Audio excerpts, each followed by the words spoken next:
This is Chris. Chris needs a surety bond, but he has no idea what a surety bond is or how to get one. Fortunately, Chris found Access Surety and reached out to Josh. Josh explains that a surety bond is a three-party agreement where one party guarantees the obligation of another to a third party. The party making the guarantee is the principal. This can be either a business or an individual. The party receiving the benefit of the guarantee and the surety bond is the obligee.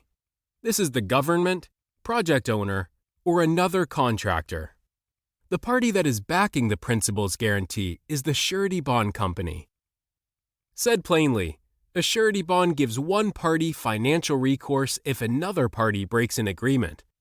Think about it like co-signing a loan for somebody. If the principal defaults on the obligation, the surety bond company is responsible for making it right. However, the maximum the surety bond has to pay is the amount written on the bond. This is also known as the penal sum. A surety bond is often confused with insurance, but surety bonds are not insurance.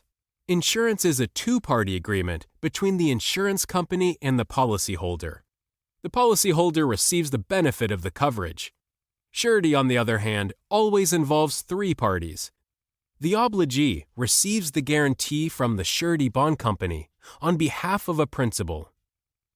There are different categories of surety bonds, which include contract surety bonds, commercial surety bonds, and fidelity bonds. Contract surety bonds, which are often called construction bonds, guarantee an underlying contract. This category includes bid bonds, performance bonds, payment bonds, and maintenance bonds. Let's look at an example. Suppose a city wants to build a school and awards the project to a contractor for $10 million. How can the city and taxpayers be sure that the school will be completed? How can they be sure that it will only cost $10 million and not $15 million? The answer is a performance bond. In this scenario, the contractor is the principal and purchases the performance bond for the city. The city is the obligee and is receiving the guarantee that the contractor is going to build the project at the contract price. The surety bond company is a third party that backs the contractor's performance. Suppose the contractor has estimated poorly and refuses to do the work for the agreed price, or the contractor simply cannot complete the project. In this case, the city can make a claim on the performance bond. The surety bond company will then be responsible for getting the project completed at the agreed price. The second category of surety bonds is called commercial surety bonds. Commercial surety bonds are often divided into a few subcategories, which include court bonds, license and permit bonds, public official bonds, and miscellaneous bonds. These bonds are usually required by a government entity and applied to a wide variety of individuals and businesses. Let's look at a couple of examples. Suppose Chris needs to get a contractor license, and the city requires a license bond. The bond will ensure that Chris lives up to the local codes and ordinances while he is building. If he does not, a customer or the city can make a claim on the license bond, and the surety bond company will have to pay. Let's look at a different example. Chris gets elected as sheriff in his community. As part of that process, he has to post a public official bond in the amount of $10,000. If Chris does not follow the local laws and regulations of his job, somebody could file a claim against the public official bond. The surety bond company could be liable for payment up to $10,000. Let's look at one more example. Somebody sues Chris in court and wins. Chris decides to appeal the case. The court requires Chris to post an appeal bond. This bond covers the court costs, judgment, and expenses in the event that Chris loses again. This appeal bond gives the plaintiff and the court financial protection in the event that Chris loses the appeal. The third category of surety bonds is fidelity bonds. Fidelity bonds include Erisabonds and employee dishonesty bonds. For example, Chris's employees often work in the homes of his customers. He may purchase a fidelity bond that covers theft of his customers' property by his employees. Chris may also want to purchase a fidelity bond in case his employees steal from him. Further, if Chris has a retirement plan for his employees, he needs ERISA coverage for at least 10% of the value of the plan assets, and may choose to purchase an Erisabond. Josh tells Chris that surety bonds always require indemnity. This means that if a claim is made against the surety bond, the bond company will seek reimbursement from the indemnitors. Again, this separates surety bonds from insurance products. The principal listed on the bond is always an indemnitor, whether that is a company or individual. However, additional indemnitors are common, such as company shareholders and their spouses. One benefit of surety bonds, however, is that the surety bond company must investigate claims before paying.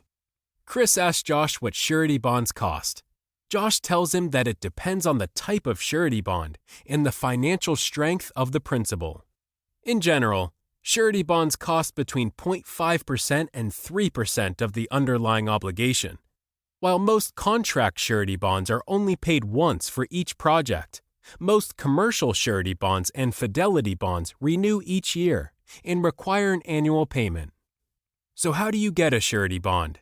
Again, it depends on the type of bond. Many commercial surety bonds, such as license bonds, can be purchased instantly by anyone. Other surety bonds may only require a credit check. Larger surety bonds and more complicated obligations may require more underwriting, such as a review of financial statements and the underlying obligation.